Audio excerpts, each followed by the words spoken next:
তৃণমূল সরকার বছরে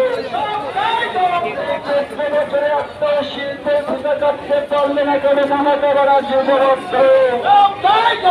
এই মোদী মমতার এই বিভাজনের রাজনীতির বিরুদ্ধে সমস্ত মানুষ এখন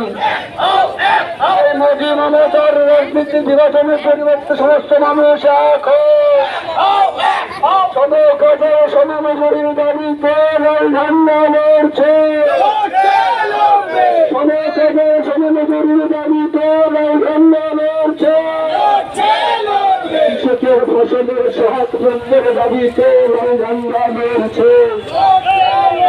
100 দিনের জায়গায় 200 দিনের কাজের দাবিতে ধান্না লড়ছে।